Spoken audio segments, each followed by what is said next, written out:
రంగారెడ్డి జిల్లా చేవెళ్ల మండలం మీర్జాగూడ బస్సు ప్రమాదంలో మొత్తం 19 మంది చనిపోయారన్నారు రంగారెడ్డి కలెక్టర్ నారాయణరెడ్డి. ఇప్పటివరకు 15 డెడ్ బాడీలకు పోస్టుమార్టం పూర్తి చేసి కుటుంబ సభ్యులకు అప్పగించామన్నారు. మిగతా 4 డెడ్ బాడీల్లో 3ని గుర్తించగా మరొకరిని గుర్తించాల్సి ఉందన్నారు. ప్రమాదంలో 14 మంది గాయపడ్డారని, వారికి చికిత్స అందుతోందన్నారు. మిగతా వారందరూ సేఫ్గా ఉన్నారన్నారు కలెక్టర్ నారాయణరెడ్డి. బస్సు ప్రమాదంలో మనకు 19 మంది చనిపోవడం జరిగింది. 19లో 14 మంది మహిళలు, అందులో ఒక చిన్న పాప ఉంది. 5 మంది మేల్ పర్సన్స్ ఉన్నారు. సో ఇప్పటి వరకు 15 డెడ్ బాడీస్ మనం పోస్ట్మార్టం చేసి వాళ్ళ బంధువులకు అప్పగించడం జరిగింది. ఒక 4 మనం నడుస్తున్నాయి. అందులో ఒక బాడీ ఇంకా ఐడెంటిఫై చేయాల్సి ఉంటుంది, ఒక ఫీమేల్ బాడీ. అదేవిధంగా 14 మంది ఇంకా ట్రీట్మెంట్ అంటే మైనర్ యూస్ అయినాయి. వాళ్ళందరూ కూడా స్టేబుల్గా ఉన్నారు. బట్ వాళ్ళకి ఇంకా మనం ట్రీట్మెంట్ అందిస్తూ ఉన్నాం. సో వారు కూడా మేబీ సాయంత్రానికి లేదా మార్నింగ్ డిశ్చార్జ్ అయ్యే అవకాశం ఉంటుంది. అందులో ఒక పర్సన్ మాత్రం హిప్ ఫ్రాక్చర్ అయింది. మేబీ కొంత అటెన్షన్ ఆమె అవసరం ఉంటుంది. అది హైయర్ లెవెల్కు షిఫ్ట్ చేస్తూ ఉన్నాం.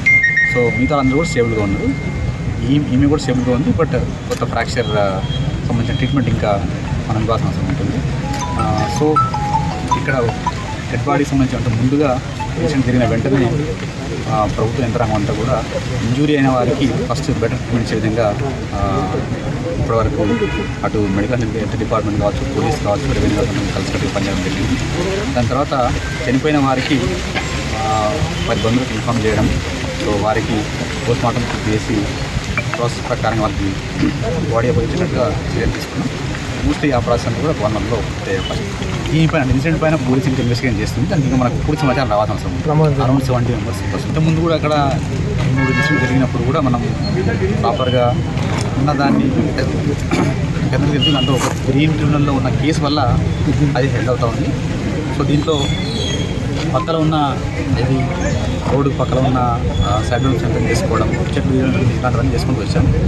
అయితే మీరు అన్నట్టుగా ఎక్స్పాన్షన్ అనేది దాన్ని తప్పకుండా తీసుకోవాల్సిన చర్య. గ్రీన్ ట్రిబ్యునల్ ఉన్న కేసు ఉందో ఆ కేసును వెంటనే మనం అటెండ్ అయ్యి ఈ యొక్క ఎక్స్పాన్షన్ కూడా ముందు తీసుకెళ్ళేది ప్లాన్ చేస్తాం. సభ్యుల కుటుంబాలకు ప్రభుత్వం తరఫున 7 లక్షల రూపాయలు ఇప్పటికే అనౌన్స్ చేయడం జరిగింది.